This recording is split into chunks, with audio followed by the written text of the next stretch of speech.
video in which I left the safety and comfort of my own home to wander out into the world with my friend Krunch to do some painting out where there's planes and trains and automobiles driving around on roads and sidewalks, winding about in roughly grid-shaped patterns between all these little houses and trees sprouting up out of the grass and foliage and flowers that people plant. And so I plopped myself down on one side of the road in one neighborhood and decided to paint a couple of houses that I saw, to see what I see, to paint what I painted, to see if I could, to see if I would. Obviously, it's a little bit different than things that I normally do. I'm really sitting there with a pen and paper, and I draw things that don't look like things.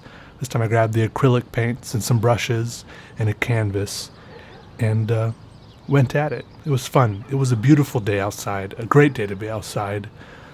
There were birds chirping, wind chimes chiming, and a couple people even came up and asked about what we were painting and what we were doing, and it was very cool and friendly. And I might be convinced to leave my apartment again on some nice sunny day in the future.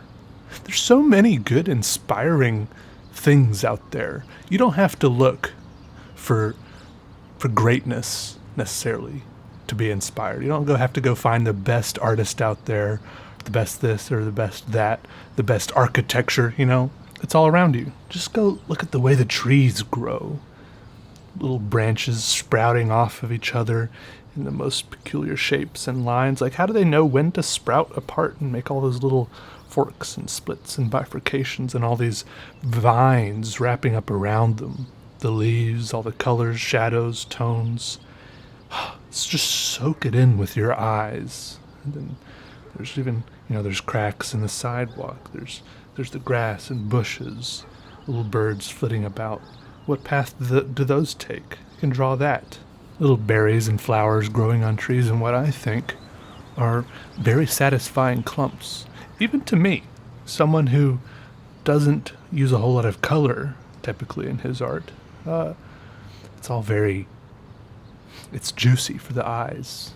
If my eyes could bite down on the stuff out there, just in a regular part of the world, nowhere particularly, noteworthy. If my eyes could bite down on it and sink my ocular teeth, it would be extremely juicy. Just let it dribble down your optic nerve and soak it up. And then when you draw, when you create, you don't have to draw exactly what you see, like I was here in this painting. You can let it filter back out, let it go down the rain stick of your mind, and then come out the other end as your own art. I know rain sticks don't really transform things, but that just popped into my head. I kind of want a rain stick now. It seems very soothing. You guys ever had one of those? I guess it'd be pretty easy to make with a tube and some nails. And what do they put in those? Ball bearings? Rice? Beans? I'm gonna guess beans. Just all the things you see, tuck it away, and then it'll seep back out through your art. It's good. I felt pretty good about my painting here. Obviously, I could have spent more time polishing it off. It's a pretty rough, sketchy painting, if you will, which kind of blocked in most of the colors. But I felt good about what I did, and I feel like if I'd spent more time on it, I really could have polished it off, and it could have... I feel like I finished it, but I feel like it has potential. This style, I don't know. Maybe I'll come back and do it again sometime. My buddy Krunch said he was struggling a little more with the painting today. Sometimes it works, sometimes it doesn't. He chose a weird house with a weird perspective or something to draw. And I asked him what his advice was when you get a little bit discouraged and when the painting doesn't work quite right. I asked him what he would say to someone who was a little bit set back.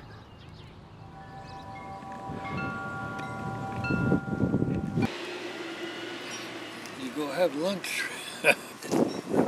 I'm not discouraged. It just didn't seem to work. How can I complain about today? You know, I mean, so the painting didn't work. It's the most beautiful day we've had since last fall, early last fall, right?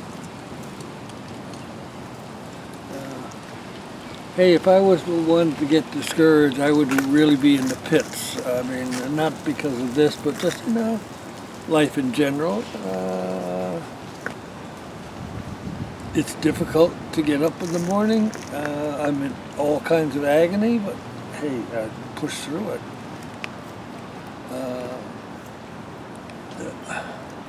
Peter, 5th of July, I'm going to be 84. So, what have I got to complain about?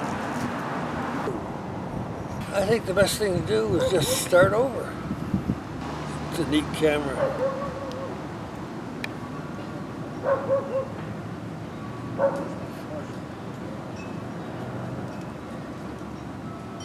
You got a roommate?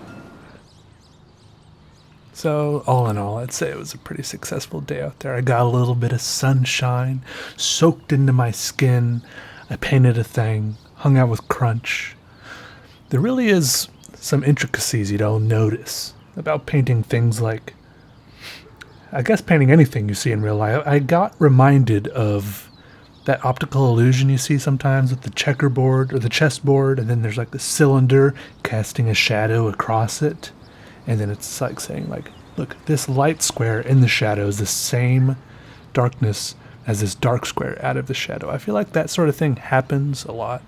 We just don't notice it because our brain, you know, automatically filters and processes all this stuff for us. And I think the more you paint and you go out there and look at stuff with, you know, whatever you want to call it, a painter's eye, the better at it you'll get. Like anything else, just gotta do it a lot to get better at it. All right. Anyways, thanks for hanging out, everybody. I'll see y'all later. See y'all on the streets.